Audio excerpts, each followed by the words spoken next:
Hi అండి, అందరికీ welcome to my channel Swaroopa Purushottam vlogs.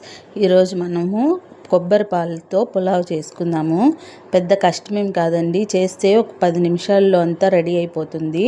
మీకు టైం లేనప్పుడు సింపుల్గా ఒక 10 నిమిషాల్లో టేస్టీగా రావాలి అని అనుకుంటే ఇది ట్రై చేయండి. చాలా టేస్టీగా కమ్మగా ఉంటుంది. ఫస్ట్ దీనికోసము కొబ్బరి పాలు తీసి పెట్టుకోవాలి. కొబ్బరి పాలు తీసే వీడియో నేను రీల్స్లో పెట్టాను, ఒకసారి చూసేయండి, యాడ్ చేస్తాను.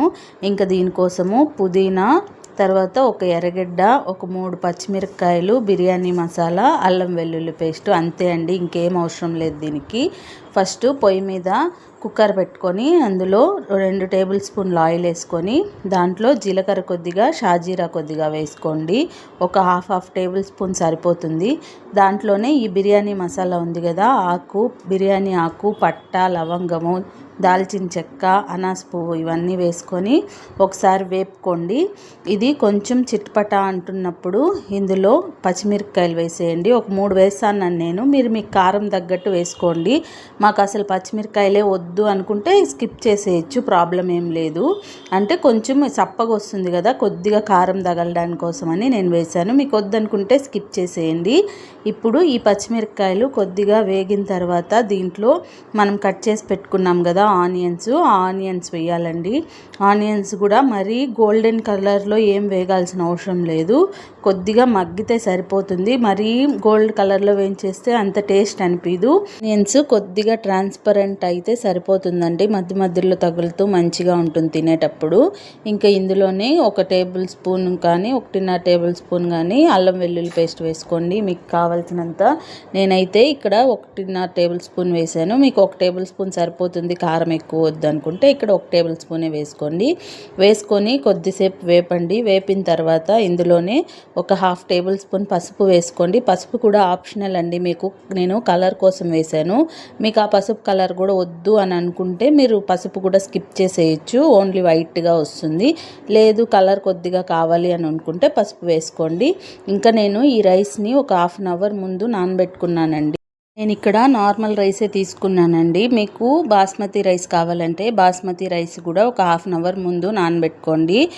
బాస్మతి రైస్కి అయితే 1 గ్లాస్ ఆఫ్ రైస్కి 2 glass of water plus milk వేసుకోవాలి. అంటే 1 గ్లాస్ వాటర్, 1 గ్లాసు కొబ్బరి పాలు వేసుకోవాలి. ఇక్కడ నేను నార్మల్ రైస్ తీసుకున్నాను కదా, ఇది వచ్చి నేను 1.5 గ్లాస్ రైస్ తీసుకున్నాను. దీనికోసము 1.5 గ్లాస్ మిల్క్, 1.5 గ్లాస్ వాటర్ వేసుకుంటే సరిపోతుంది. నేను ఇక్కడ 2 గ్లాస్ ఆఫ్ మిల్క్ వేసుకున్నాను, ఇంకా హాఫ్ గ్లాస్ వేస్ట్ అయిపోతుందని. మీరు కావాలంటే ఎక్కువ పాలు వేసుకొని మీకు నచ్చుతుంది అంటే ఎక్కువ పాలు వేసి కూడా వండుకోవచ్చు.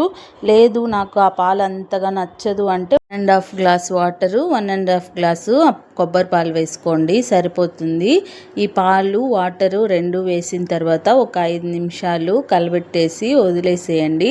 ఒక 2 నిమిషాలు బాగా ఉడకాలి. అది మరిగిన తర్వాత బాగా వాటరు రైస్ బాగా మరిగిన తర్వాత దీంట్లో మనం యాడ్ చేసుకోవాలి. సాల్ట్ మీ టేస్ట్కి తగ్గట్టు వేసుకోండి. ఇక్కడ నేను 1.5 టేబుల్ స్పూన్ వేసుకుంటున్నాను, ఇది సరిపోతుంది. లేదు మీకు తక్కువ కావాలి అనుకుంటే తక్కువ వేసుకోండి, మీ టేస్ట్ని బట్టి మీకు ఎంత సాల్ట్ కావాలో అంత వేసుకోండి. లాస్ట్లో పుదీనా ఉంది కదా, పుదీనా పైన చల్లుకొని ఒక్కసారి కలబెట్టేసి 1 నిమిషం ఉడకనిచ్చి తర్వాత మూత పెట్టేసేయండి. కుక్కర్ మూత పెట్టిన తర్వాత సిమ్లో 1 విజిలును, హై ఫ్లేమ్లో 2 విజిల్లు రావాలి, అంతే సరిపోతుంది. మొత్తం ఉడికిపోతుంది మంచిగా. బాగా విజిల్ వచ్చిన తర్వాత వెంటనే మూత తీసేయకూడదు. విజిల్ వచ్చిన తర్వాత స్టవ్ ఆపేసి ఒక 5 నిమిషాలు దాన్ని అలానే వదిలేయాలి. 5 నిమిషాలు వదిలేసిన తర్వాత గాలంతా పోయిన తర్వాత మూత ఓపెన్ చేసి మళ్ళీ ఒక 5 నిమిషాలు వదిలేయాలి, చల్లారనివ్వాలి. ఆ తర్వాతే కలపాలి. లేదు మధ్యలోనే కలిపేసినారంటే అన్నం అంతా ముద్ద అయిపోతుంది. అలా చేయకుండా ఒక 5 నిమిషాలు గాలికి ఆరనిచ్చి తర్వాత కలుపుకొని సర్వ్ చేసుకోండి. దీంతో చికెన్ కర్రీ సూపర్గా ఉంటుందండి. చికెన్ కర్రీ రెసిపీ కూడా నేను పెడతాను, చూడండి. మీకు కానీ నా వీడియోస్ నచ్చినట్లయితే లైక్ చేసి సబ్స్క్రైబ్ చేసుకోండి. చాలామంది సబ్స్క్రైబ్ చేసుకోవట్లేదండి, సబ్స్క్రైబ్ చేసుకొని చూడండి, మంచి మంచి రెసిపీస్ పోస్ట్ చేస్తాను. మీకు ఏదన్నా రెసిపీస్ కూడా కావాలంటే కమెంట్ చేయండి. Thanks for watching.